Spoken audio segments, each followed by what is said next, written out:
Stell dir vor, du stehst vor einem Klienten. Du hast das Vorgespräch brillant gemeistert, der Rapport ist perfekt, du startest deine allerbeste Blitzhypnose, gibst selbstbewusst das Kommando Schlaf und absolut nichts passiert. Der Klient sackt nicht zusammen, er schließt nicht mal die Augen, er blinzelt dich hellwach an, vielleicht mit einem leicht verwirrten oder sogar mitleidigen Lächeln. Dein Puls rast, du fängst an zu schwitzen und in deinem Kopf schreit eine Stimme: Oh mein Gott, es hat nicht funktioniert. Was mache ich jetzt? Dieser Moment ist der absolute Albtraum für jeden Hypnoseanfänger. Aber heute verrate ich dir ein Geheimnis. Genau dieser Moment unterscheidet den blutigen Anfänger vom wahren Meister. Heute zeige ich dir exakt, was du tun musst, wenn eine Induktion schief geht, wie du die Situation in Sekundenbruchteilen rettest und warum dein Klient am Ende nicht einmal merken wird, dass überhaupt etwas nicht nach Plan lief.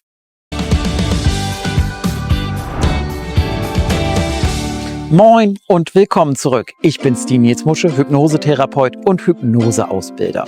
Jeder, absolut jeder, der ernsthaft mit Hypnose arbeitet, hat das schon einmal erlebt. Du versuchst eine Induktion und der Klient geht einfach nicht in Hypnose. Der Arm fällt nicht, die Augen bleiben offen, der Körper bleibt stocksteif. Der erste natürliche Instinkt ist jetzt in Panik zu geraten, sich zu entschuldigen oder stammelnd zu sagen: Oh, das hat jetzt wohl nicht so ganz geklappt. Versuchen wir es nochmal. Wenn du das tust, hast du in dieser Sekunde deine Autorität und den Rapport zerstört. Aber es gibt einen besseren Weg. Einen Weg, bei dem du jede noch so scheinbar missglückte Situation in eine noch tiefere Hypnose verwandelst. Wir schauen uns heute die wichtigsten Prinzipien an, wie du aus scheinbaren Fehlschlägen deinen größten Vorteil ziehst. Das absolut wichtigste Grundgesetz, wenn etwas nicht funktioniert, lautet: Lass sie niemals sehen, dass du schwitzt. Zeige niemals, wirklich niemals Panik. In der professionellen Hypnose nennen wir das die Hypnotist-Positive-Haltung. Du bist der Pilot in dem Flugzeug. Wenn es Turbulenzen gibt oder ein Triebwerk stottert, darf der Pilot nicht kreischend aus dem Cockpit rennen. Er muss absolute Sicherheit und Kontrolle ausstrahlen. Wenn deine Induktion nicht den gewünschten Effekt hat, darf sich deine Mimik, deine Körpersprache und deine Tonalität nicht um einen einzigen Millimeter verändern. Du musst so tun, als wäre genau das, was gerade passiert, zu 100% dein geheimer Masterplan gewesen. Warum das funktioniert? Weil der Klient nicht weiß, wie die Hypnose eigentlich aussehen sollte. Er kennt dein Skript nicht. Er weiß nicht, dass er bei dem Wort Schlaf eigentlich die Augen schließen und völlig zusammensacken sollte. Wenn du völlig souverän bleibst, denkt dein Klient: Aha, das gehört also alles genau dazu. Das bringt uns direkt zum zweiten Werkzeug und das ist das absolute Herzstück der modernen Hypnose. Die Utilisation.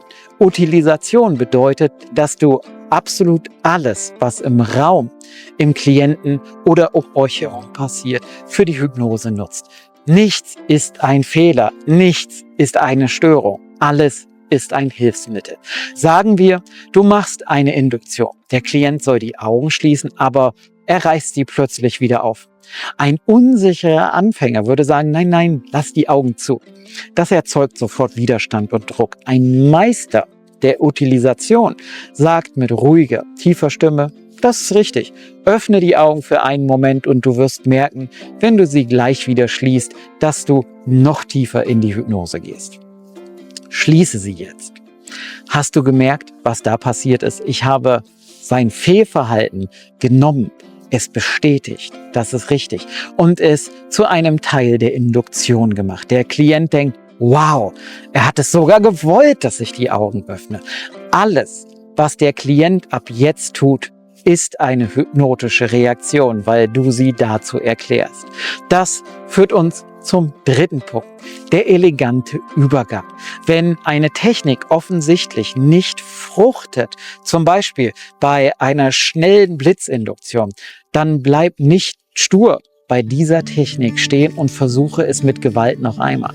Gleite einfach absolut nahtlos in eine andere Technik über. Wenn du den Arm des Klienten fallen lässt und sagst, schlaf, und er bleibt kerzengerade sitzen und guckt dich an, dann sagst du einfach ohne Pause weiter. Und während du hier so fokussiert sitzt, spürst du vielleicht schon, wie dieser eine bestimmte Muskel in deinem Nacken anfängt zu entspannen. Und wir können diese Entspannung jetzt mit jedem Atemzug noch weiter ausdehnen. Du bist in Millisekunden von einer Blitzinduktion in eine sanfte Entspannungsinduktion oder Fixationstechnik gewechselt. Kein Ups, das hat nicht geklappt. Du nimmst die vorhandene Energie mit und wechselst einfach ganz elegant die Spur. Und der vierte und letzte mentale Shift, den du verinnerlichen musst, ist ein Grundsatz aus dem NLP. Es gibt kein Versagen, es gibt nur Feedback. Wenn ein Klient nicht in Hypnose geht, hat nicht die Hypnose versagt. Dein Klient hat dir lediglich wertvolles Feedback gegeben, dass die Art und Weise, wie du gerade kommunizierst, für sein spezielles Nervensystem nicht die richtige ist. Vielleicht ist er hochgradig analytisch und wehrt sich unbewusst gegen harte, direkte Befehle. Dann ist das großartiges Feedback für dich. Du weißt jetzt, aha, direkte Befehle klappen hier nicht, ich muss indirekter werden. Ich muss vielleicht Metaphern nutzen oder eine permissive Sprache wie, du darfst dir jetzt erlauben, in Hypnose zu gehen. Jede gescheiterte Induktion ist in Wahrheit dein bestes Diagnosetool. Sie zeigt dir genau, was du als nächstes tun musst. Wenn du aufhörst, Angst vor dem Scheitern zu haben und anfängst, neugierig auf das Feedback zu sein, wirst du als Hypnotiseur unaufhaltsam. Mehr spannende Themen zum Thema Hypnose, die Wissenschaft dahinter und wie sie funktioniert, gibt es in unserem kostenfreien Hypno-Campus. Einfach mal auf Google nach Hypnoschool Campus suchen und dort kostenfrei registrieren. Das ist umfangreicher als mancher Wochenendkurs da draußen. Lass uns das Wichtigste zusammenfassen. Wenn eine Induktion schief geht, bewahrst du absolute Ruhe und behältst deine positive Ausstrahlung. Lass sie niemals sehen, dass du schwitzt. Du nutzt die Utilisation. Alles, was der Klient tut, bestätigst du und verwebst es in die Hypnose. Du wechselst bei Widerstand elegant und ohne jede Entschuldigung in eine andere Induktionstechnik. Und du begreifst den Moment nicht als peinlichen Fehler, sondern als das wertvollste Feedback, das dir der Klient für die weitere Sitzung geben konnte. Ein Meisterhypnotiseur ist nicht derjenige, bei dem immer alles beim ersten Mal fehlerfrei klappt.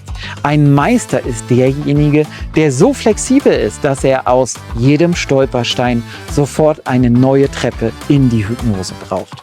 Wenn du jetzt weißt, wie du eine Situation rettest, ist es natürlich genauso wichtig zu wissen, wie du die typischen Anfängerfehler von vornherein vermeidest. Gerade bei den schnellen Induktionen gibt es Fallstricke, die extrem gefährlich für deinen Rapport sind.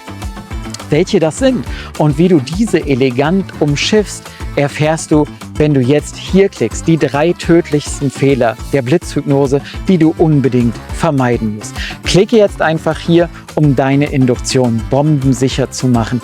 Bis gleich im nächsten Video.